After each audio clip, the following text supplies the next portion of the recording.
आज हम बात करेंगे सी प्रोग्राम का बेसिक स्ट्रक्चर के बारे में। सबसे पहले तो मैं बता दूं, सी लैंग्वेज सीखने के लिए कोडिंग क्लब को सब्सक्राइब कर लें। चलिए अब स्टार्ट करते हैं। इस वीडियो में आप लोगों को बेसिक स्ट्रक्चर बताऊंगा, सी प्रोग्राम का दिखता कैसे है। सी प्रोग्राम का इको स्टार्ट करेंगे। यह वीडियो बहुत ज़्यादा इंपॉर्टेंट होने वाला है, इसलिए इस वीडियो को अंत तक जरूर देखें। सो गाइज, अपने स्क्रीन पे जो ये प्रोग्राम देख रहे हैं, जितनी सारी ये चीज़ें देख रही है, स्ट्रक्चर दिख रही है, देख रहे हैं ना। लेकिन ये प्रोग्राम आखिर करता क्या है और यह किस तरीके से काम करता है, मैं इस वीडियो में आप मैं सब कुछ बताऊंगा, इसलिए इस वीडियो को आप अंत तक जरूर देखें। सो गैस, तो हमारा कोई भी एक टिपिकल सी प्रोग्राम होता है, उसमें क्या क्या चीज़ें होती हैं। सबसे पहले तो मैं बता दूं कि ये एक लेक्चर है, छोटा सा लेक्चर, जिसमें मैं सिर्फ लेक्चर दूंगा, समझाऊंगा आपको। तो ये वीडियो आप देख लेना लास्ट तक, तो आपको एक एक चीज समझ में आ जाएगी, जितनी चीज़ें स्ट्रक्चर है कैसे हम यूज करेंगे। ठीक है ना।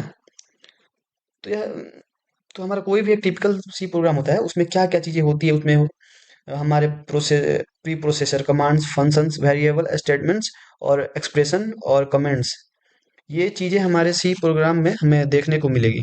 सबसे पहले मैं इस पहली लाइन के बारे में बात करना चाहूँगा, जो कि आपने अपने स्क्रीन पे आप लोग देख रहे हैं। हैच इंक्लूड stdio.h, ये एक प्रोसेसर कमांड है। यानी कि ये प्रोसेसर के टाइम पर हमारा कंपाइलर को करेगा। यानी अ, यानी कि हैच इंक्लूड कर दो studio.h।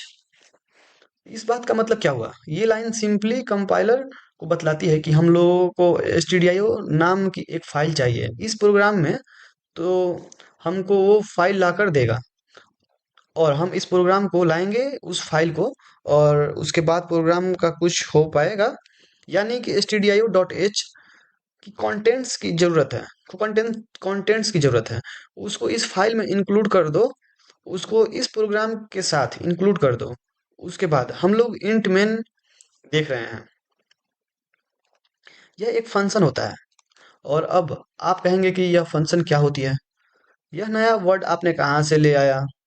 अभी के लिए आप लोग यह समझ लीजिए कि एक प्रोग्राम को टुकड़ों में तोड़ने के लिए, बहुत ही रफली मैं आप लोगों को बता रहा हूँ, हम फंक्शंस का टुकड़ों में इसलिए इस्तेमाल करते हैं। एक प्रोग्राम को टुकड़ों में तोड़ देते हैं और एक जो हमारा रूटीन होता है, वो एक तरह का काम करता है, उसको हम फंक्शंस बोलते हैं। तो हमारा नंबर, जैसे मैं हमारा नंबर ऐड करने का एक फंक्शन होगा और नंबर मल्टीप्लाई करने का एक अलग फंक्शन लिख सकते हैं। इस तरह से हम लोग अपने प्रोग्राम को टुकड़ों में तोड़ते हैं फंक्शन के मदद से।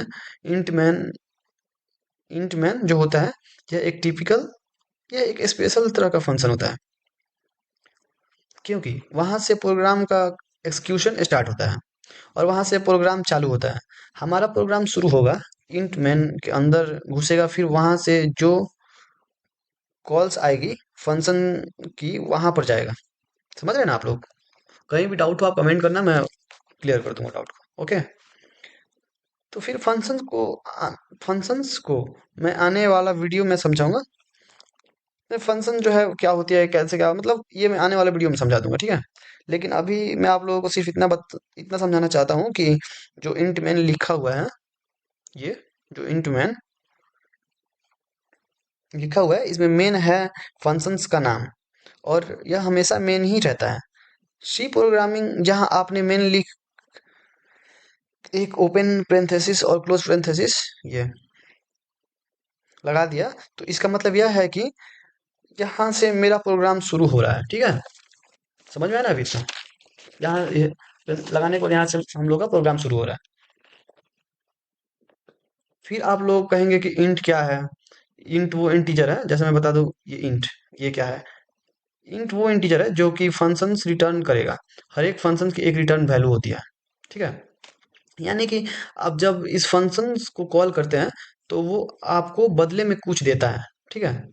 यानी कि जो फंक्शंस होता है, मेन वो दूसरे फंक्शंस को कॉल करता है, और वो फंक्शन उसको रिटर्न में कुछ देता है, और उस वैल्यू को ये इस्तेमाल कर लेता है। मैं आपको एक एग्जांपल देता हूँ। अगर मान लो हमको ऐड ए बी, मतलब मैं ऐड ए बी लिखूं, यानी कि दो नंबर को ऐड कर दें, ए और बी को, तो उसमें से ए और बी को ऐड करके जो भी नंबर आएगा उसको इसको रिटर्न में दे देगा, ठीक है। मेन को अब आप में से कई मेन को अब आप में से कई लोग कहेंगे कि जो ये मेन फंक्शंस है ये इंट क्यों रिटर्न कर रहा है, इसकी रिटर्न वैल्यू इंट क्यों है। तो इसकी रिटर्न वैल्यू इंट इंट ये है कि ये भी एक नंबर रिटर्न करता है। इसको उसको जिसको मतलब जिसने उसको कॉल किया, यानी कि आपके ऑपरेटिंग सिस्टम को इसको इसको मैं आप लोगों को और डिटेल्स में समझाऊंगा, लेकिन अभी के लिए आप लोग बस इतना समझ जाइए। जो मेन फंक्शन होता है वो इंट रिटर्न करेगा, और ये जो इंट रिटर्न करता है वो ऑपरेटिंग सिस्टम के पास जाएगा। इस प्रिंटफ एक अलग फंक्शन है, ठीक है, जो कि हम यूज कर रहे हैं stdio.h हेडर फाइल से। हमने इसको इंक्लूड इसी से करने के लिए किया था, और इसको इस्तेमाल करके हम लोग कंसोल पे प्रिंट करते हैं डिजायर आउटपुट, यानी कि हेलो वर्ल्ड, जो कि हमने इनपुट में दिया है एज ए स्ट्रिंग।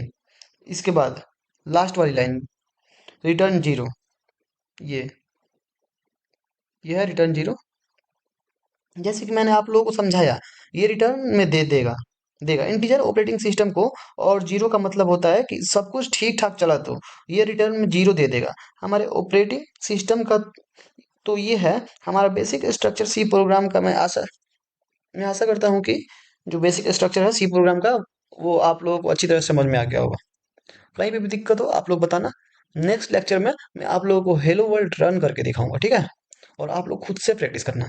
और फिर से एक बार मैं बता दूं, सी लैंग्वेज सीखने के लिए, या अभी तो फर्स्ट सी लैंग्वेज ही, उसके बाद और भी लैंग्वेज सीखने के लिए सबसे पहले आप लोग कोडिंग क्लब को सब्सक्राइब कर लें और बेल आइकन को दबा लें, ताकि कोई वीडियो जाए तो आप लोग नोटिफिकेशन मिले और आप लोग वॉच कर सको, ठीक है।